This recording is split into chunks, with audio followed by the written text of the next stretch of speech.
We're going to learn today's shir for Refuah Shlema for Rochel Bas Devora, who's having surgery tomorrow. A young girl from the school.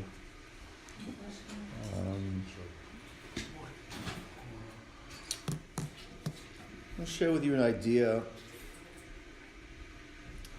I heard a short thought from Rabbi Jonathan Sachs, the former chief rabbi of Great Britain. And it was very poignant, but he said it, I think, 3-4 years ago, but I think that in light of the tragedy that we had this past week, this past Shabbos, I thought it also just crystallizes or clarifies for us at least what our response should and has to be. I was last night. I was at the IAC. That's the Israel American Committee. They did a program in. They have a place, the Shefer JCC. It's a program, I think, in West Hills, somewhere in West Valley, and I was very impressed with all the speakers there. You have to know basically the IEC is an organization that are trying to connect the Israelis living outside of Israel, living in the United States, that connect them to Israel still and keep them at a very high level of Israelis intermarrying and getting lost once they leave Israel. I think the true response really is they need to have Jewish educations. I think that specifically in the Israeli community, they're not used to paying for education. In Israel, it's all free. You bring them to the United States, public school, they don't realize that until, unfortunately, sometimes it's too late. But nevertheless, they do wonderful work and they connect and they do great programs. So they had this thing last night, and I was very impressed. One of the speakers from the Consul General's office said something which, and he's talking to it's almost all secular Israelis, that unfortunately have not yet found religion, or if they have, when they were younger, they've decided that's not for them. And basically he said like this, he said, the clear message over here is that the more we abandon our heritage and try to be like them, we're going to have these reminders to teach us that we can't be like them. The secular Israeli thing, and that, we have to reconnect both to our homeland and our heritage, and that's the only way we can fight anti-Semitism. And I was impressed that I think it's a great message under all circumstances, but especially within that forum, to be able to get there and say that, anyway. So, but I was thinking in terms of, in general, what our response to tragedy should be. So I'll tell you an idea that I heard from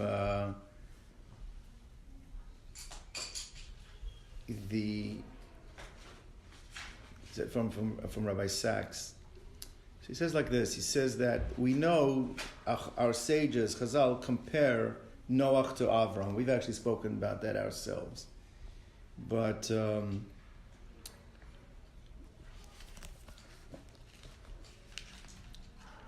the Pasuk states that Noach was a tzaddik, he was righteous. By the way, there's no other person in the Torah, I believe, who's ever described as being a tzaddik. And Torah is not a tzaddik. But it says, Badorahu, in that generation. So there's Dorshim L'Shvach, there's Dorshim L'Gnai. Some say that is saying that it's in his generation he was a tzaddik. Yeah, put him in Avram's generation, he wouldn't have been a tzaddik. Or some say that in spite of his generation of tzaddik, can you imagine what he would have been in the generation of Avram? But everybody agrees that he wasn't Avram. So, and that also the pasuk says, "Es Elokim es alech Noach," that God had to walk with him, give him support. When Avram walked in front, he did not need the support. The psukim. But Rabbi Sachs wanted to say that there is something else that shows the difference between Noach and Abraham, which he feels that's the true difference in terms of defining the caliber of the individual. It's like this, he says that even though Noach is a lofty, high level, tzaddik, he's a tamim, unblemished, he goes to the Mabul, he goes through the Mabul, the world is destroyed. Tragedy. Millions of people die. What is the first thing that he does and how he deals with tragedy? He plants a vineyard, he gets drunk. That's what he does. He thanks God for being for living and surviving, but the enormity of the tragedy he can't cope with. So what does he do? He plants a vineyard and he gets drunk. Let's take a look at Avram Avinu. Avram Avinu is given one of the most difficult challenges. Right? You can imagine a challenge to slaughter his own child. Right? Passes through with flying colors, unbelievable. Right? Beautiful. Reached this level of accomplishment. Comes home, what does he find out? His life partner has died, and not only why did she die? Because of the test that he had just gone through. It's an unbelievable tragedy. The test that he went through caused his wife to die. Okay. So, you could say at this point,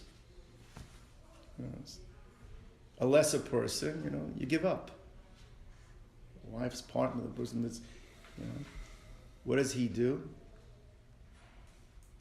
He works on buying the Maras of Machpelah, and he finds a wife for Yitzchak,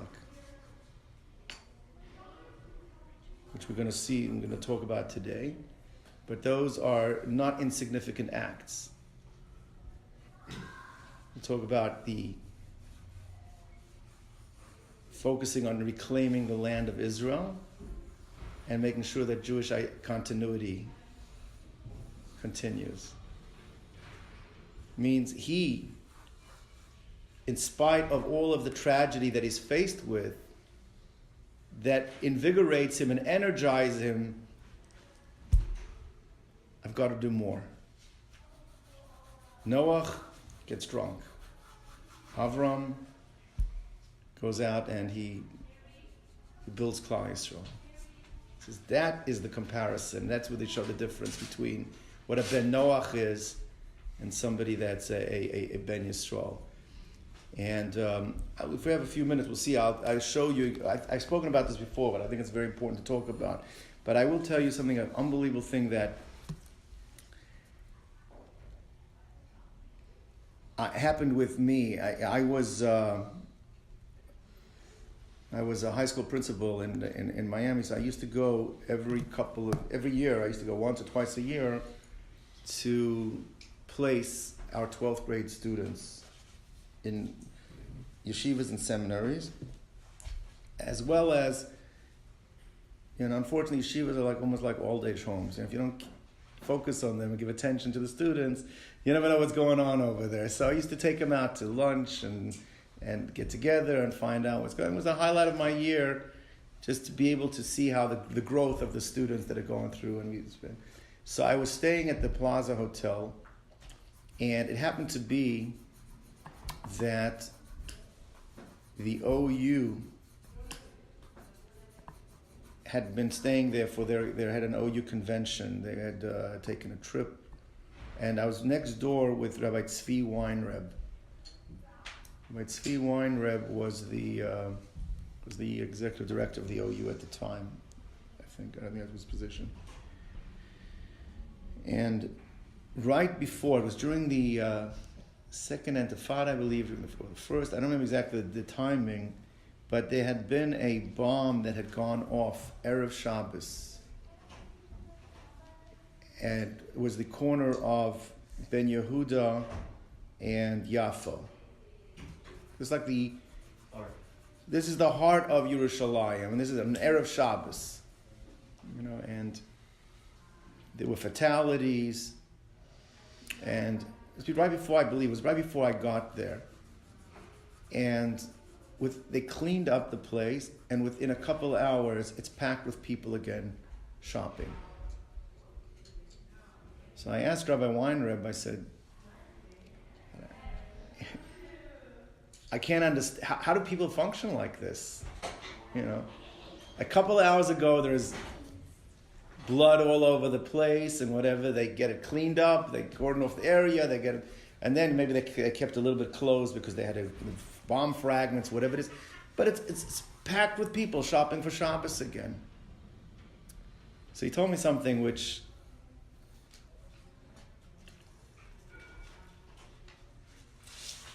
I guess it's a little bit of humor, but it's sad in terms of the message, and it's the truth. He said that his Rebbe was Reb Soloveitchik. I believe he's learned by Reb Soloveitchik. I think that's what he told me. And he had asked him a question once. The Gemara says that there's 7 levels of Gehenna. Zayin Maduros Gehenna. There's 7 levels of Gehenna. So he asked him, he says, why do we need 7? One's not enough. Why do you have to have 7 levels of Gehenna? So he said that the Rav said, Jews are so resilient, if they only had 1, they would get used to it. So he says, like, the nature of a Jew is no matter what happens. You put him in Auschwitz, you put him in... That's it. They learn how to function, that things that to us seem beyond normal, it becomes the norm. Resilient.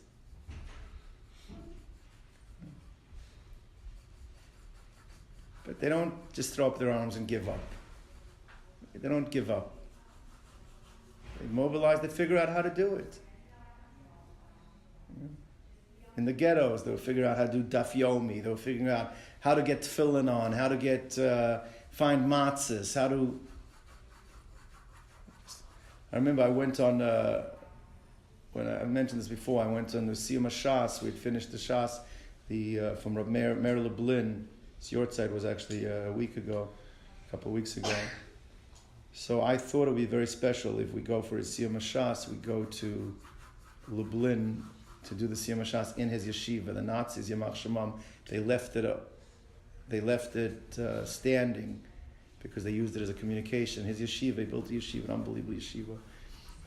It had dorms, and it had a kitchen, it had all things that they never...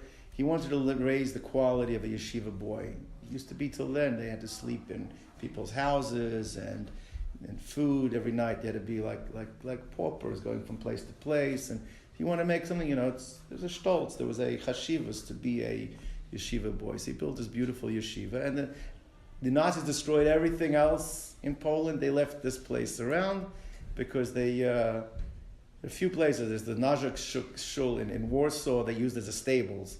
So we still have that shul today. And we have this beautiful building that became a nursing home. Now the Jewish community have purchased it back. So I thought that he's the one who came up with the idea of daf yomi in the 1920s, where every Jew in the world learns the same page of Gemara in 7.5 years. You finish the whole Shas. I thought, how unbelievable. I take a group. Let's go to Siyum HaShas. And it ended up being on the 21st of Adar. That's when the Siyum was. This is 2 cycles ago. And it aligned itself with the 21st of Adar is the Noam Elimelech from Lezhensk. His Yortzeit is on the 21st of Adar. And I had a student of mine in New York that would take a group every year to go to Lezhensk, to the Noam Elimelech's grave to say Tehillim. So we joined them. We went to Lublin at midnight. We had a live hookup with the Siyum HaShas in New York. We did the Siyum there, and then we drove over a couple of hours at like 2, 3 o'clock in the morning. We got to Lezhensk, sat to Hilm all night, and then we davened Shachris there. I had my 2 boys with me. It was like an unbelievable experience. Mirza Hashem, the Siyum HaShas coming up now in a year and a half. I'd like to do it again. But so we were going there, and it was winter. It was the heart of winter, and we're dressed, like Americans coming to Poland. We're not, so I mean layers and and I had an interesting group of guys. They went to Kvarim, went to Kotsk, we went to all the different Rebbes, all the different special places, the different Rebbes, and they brought a Rebbe with them from Queens, and they found a guy had a shtibel there who knew all of the Torah of these different Rebbes. So everywhere we went to the cave, we said to him, and then he said over a piece of Torah from there, and then they had to have a l'chaim. So basically, we were going round the clock for 2 days, from grave to grave, saying Oshtigel Torah and having a l'chaim. That's the, and so it was a very interesting trip. So we had a good amount of alcohol in our systems, and we were dressed with layers and warming, and I've never been so cold in my life. Walking there in the snow, and all I was thinking about is that how did my grandparents survive even one winter when all they had on them was like this thin bare thread, striped uniform, the prison thing that they gave them to wear. And I'm freezing to death over there with all the layers. I think just the resiliency of the Jewish people, the way they can overcome, and things that are not normal become normal. My mother would tell me nursery rhymes that the kids in Auschwitz and in the ghettos came up with, talking about the dead and the death, and that became the nursery rhyme. The kids, that's the songs that they would sing that her grandmother told her. I mean, it's just, the norm becomes, they're not normal. But the point of the matter is, you can't give up. You can't, just get drunk and that's it. That's the Noach way of dealing with it. But the Avram way of dealing with it is, not only do you not allow it to bring you down, but it mobilizes you. It invigorates the person. And I want to just discuss that we have about 13, 14 minutes. this is an idea that I've said before, but I think it's really an unbelievable thing to see what Avram actually does.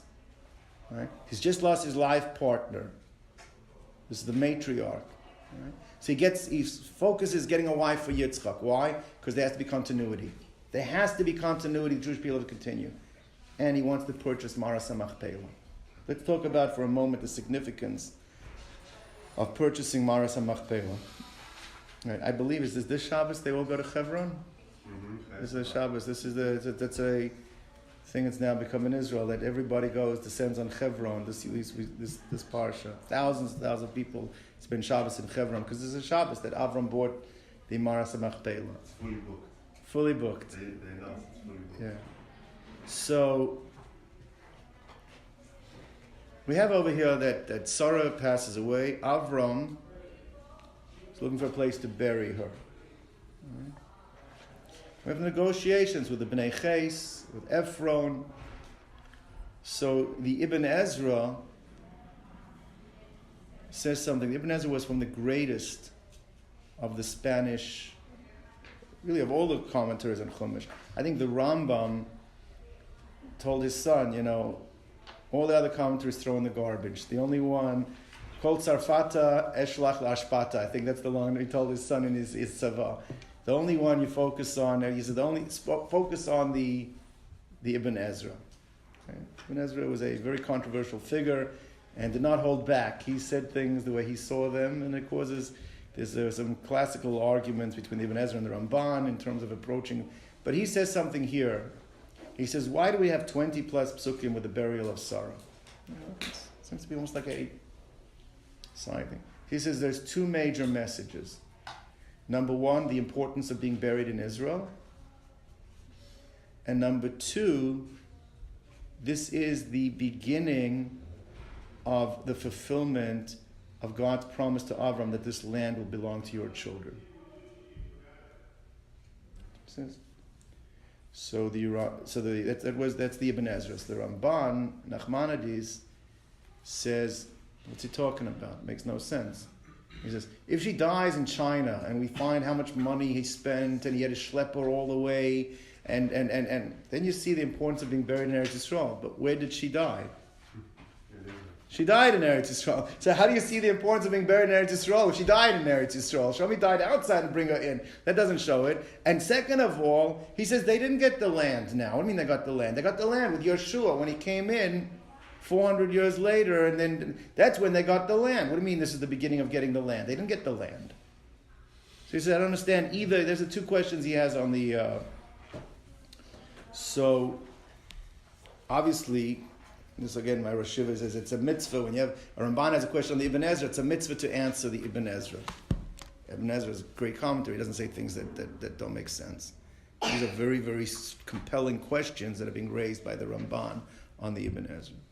So, I'll tell you the pshat I heard. It's a beautiful, beautiful pshat from Rosh Hashiva and answers it.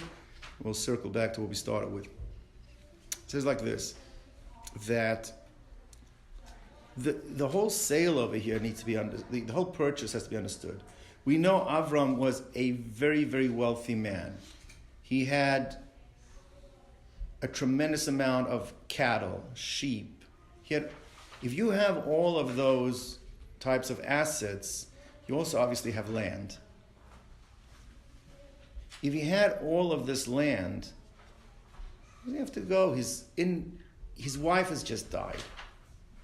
He needs to start negotiating with a guy that's trying to swindle him and trying to just bury her in one of your properties that you have.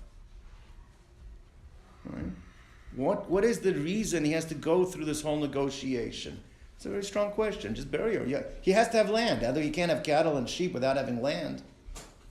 Right? So why did he have to negotiate altogether? Number two, who is he negotiating with? It's like the story is not that clear. He starts dealing with the Bnei Ches, right? The Ches is one of the monarchies that were ruling in Canaan at the time. The 7 Canaanite nations were the Hittites, right? So he's dealing with them, and then it says he's dealing with Ephron. So it's Ephron under the auspices of the Bnei Ches. It's not who's he negotiating with exactly. Right? Is it Ephron? Is it Bnei Ches?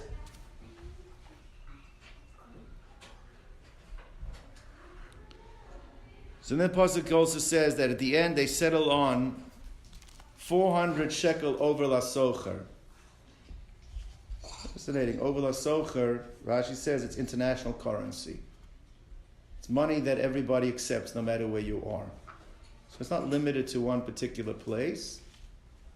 It's like the dollar used to be. It's money that can be accepted anywhere. So it's interesting. Why is that the kind of currency that he specifically uses?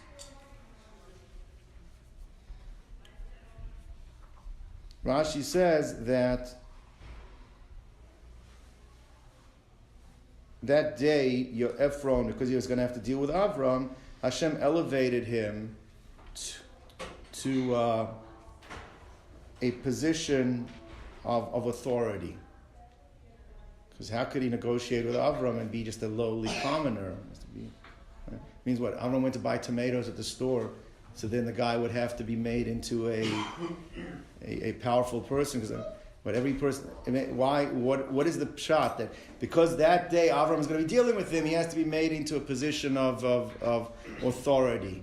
Ephron Yoshev, Rashi says. So that day, Nismana, he became a judge. He became a person of authority in the. So every time Avram dealt with somebody, the person became a position of authority. And the pasuk at the end says, "Vayakam stay Ephron, Asher Machpelah."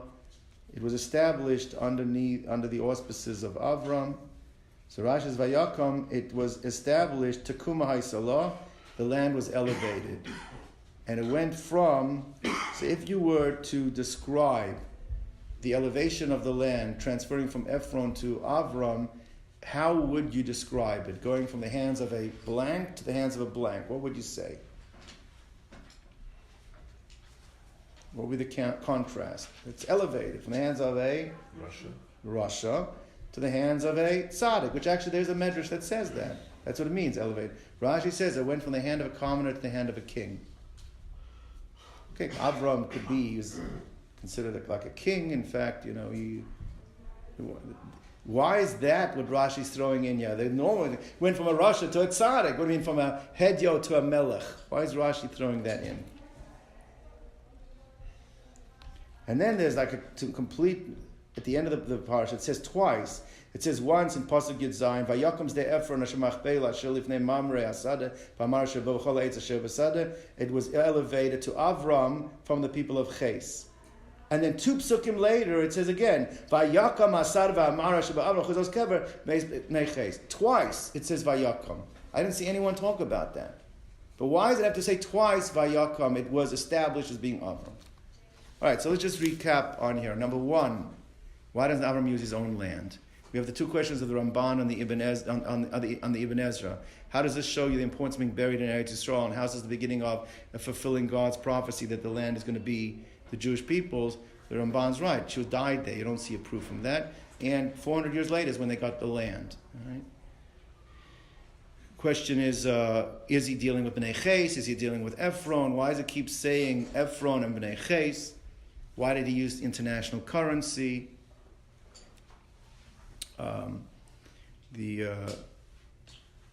Twice it says the land was established. It says twice. Rashi says it went from the hands of a commoner to the hands of a king, Vayakam. Hands of a Russia to a tzaddik would have been the more appropriate thing. We would have thought, like the Medrash says. So I'll tell you an idea like this. There's actually 2 forms of land transaction that we find in society. There's 2 types of transferal of land. Most of us, we buy a house. Do we really own the land that the house sits upon? Right? It is. I mean, our title's in our name. But the truth of the matter is, there is in every society, under every, whether it's under a monarchy or even in a democracy, there was called right of eminent domain. What's right of eminent domain?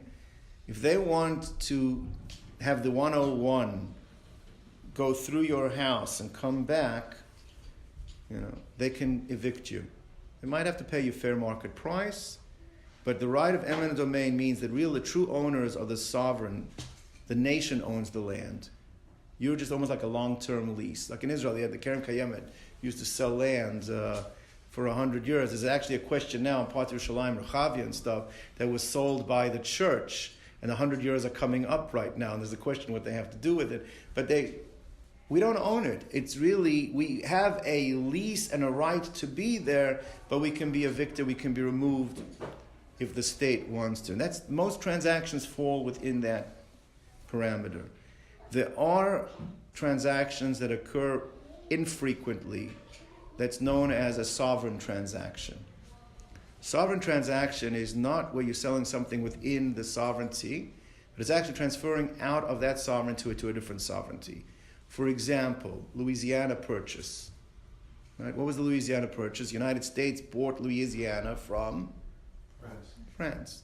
Alaska was purchased from Russia.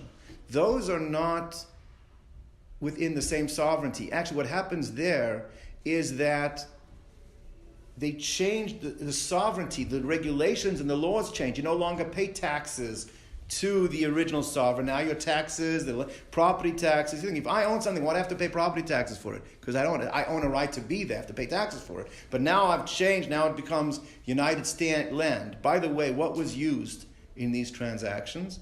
Gold. Because if it's between 2 different sovereignties, then you can't use the money from either place. You have to use something that is accepted as money for both places. Gold is the international currency at the time. They use gold for those transactions. So when you have an international transaction, a sovereign transaction, it's a change, a complete change of now you're changing. There is property, by the way, within a country. For example, in the United States today, there is sovereign property that doesn't belong to the United States. You know where that is? The embassies. The land on the embassy, when they buy it, it's the sovereign land of the. That's why you're not. If you're on their property, everyone runs. Why do they run? You're being chased. You run to your embassy because they can't. They don't have rights over the embassy. The land it's considered the other sovereignty. It's not the sovereignty of the.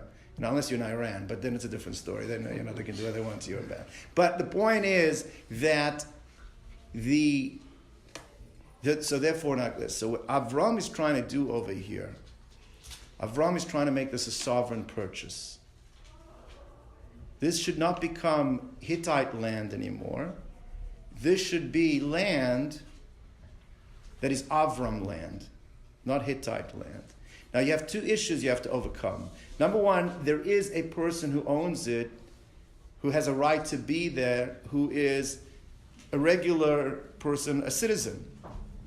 But that's not enough just to purchase from him, because then you're just doing a transaction that it's Avram's land under the authority of the Hittites. It's Hittite land. So Avram has to make a dual transaction over here. His purchase has to be not only from the private individual, but it also has to transfer over from the Hittites as well. It has to transfer from there as well. Now, in order for that to be facilitated, if Ephron is not just a private citizen, but he's also a representative of the ruling establishment, he can do both transactions simultaneously for Avram. He can do them together, which is why he is elevated to represent on that day. So buying tomatoes, he did not need the guy to be elevated. For this case, you needed the person to be elevated. That's why it had to happen. So now the story is wonderful. Avram, what is he looking to do here? He could have buried her anyway. Sarah could bury her. But he burying her anyway, he'd be burying her in Eretz Canaan. Avram doesn't want to bury her in Eretz Canaan. Where does Avram want to bury her? He wants in the Holy Land. He wants Eretz Yisrael. In order for it to be Eretz Yisrael, he has to transfer sovereignty. That it's no longer Eretz Canaan, that it falls under Eretz Yisrael status. In that, he has to have a sovereign purchase. He has to make it his. That is what he's trying to establish here. And that is why he has to use over la sofer. He has to use sovereign money. Sovereign money, he has to use money that's international money, because that is facilitating that type of purchase. Which is, therefore, we understand, the Rashi, it's a transferal not from just from a Rasha to a tzaddik. This is transferring to a king. The transference now is Avram as king, he's now taking ownership on it. That is the idea that it's been transferred from a hedyot to a commoner. And lastly, also, it says 2 times, it says transfer. Vayakam, it was established. You take a look at the psukim, because it's being established as transferring from Ephron, who was from the Hittites, but it's also transferring from the Hittites. So it mentions twice that there is a transference, because it is twice that it is transferring over, it's becoming. So therefore, we've answered up why he didn't use his own land, why he uses over the socher, why it transfers from a commoner to a king. We've also answered up the 2 questions on the Ramban had on the Ibn Ezra, right? Because how do you see from here the importance of being buried in Eretz Yisrael? Ramban says she died there. No, she didn't die in Eretz Yisrael. She died in Canaan. We see the importance of being buried in Israel because what he goes through to be able to make it sovereign land, to make it being buried in Eretz Yisrael. And this is the first piece of property that is now Eretz Yisrael property. This is the beginning of the fulfillment that the Jews are going to own this land. So that's the idea. So that was Avram is trying to accomplish. That's what's happening, and that's the storyline in terms of what's going on. But just going back to Rabbi Sachs's point, so we see what Avram, he's just lost his wife, he's lost his life partner, and this is what he does. He says, I've got to move forward. The tragedy is not going to hold me back. 1, I have to start, this is the land, the fulfillment that my children are going to have this land. And 2, the continuity, I have to find a wife for my son Yitzchak. That's the second thing that he does not allow the tragedy to overwhelm him, but in fact it mobilizes him to accomplish and do more. And please God, moving forward, we had a tragedy, but that's what we ourselves have to figure, how does this mobilize, and how does this allow us to be more connected and to accomplish our missions here on this world.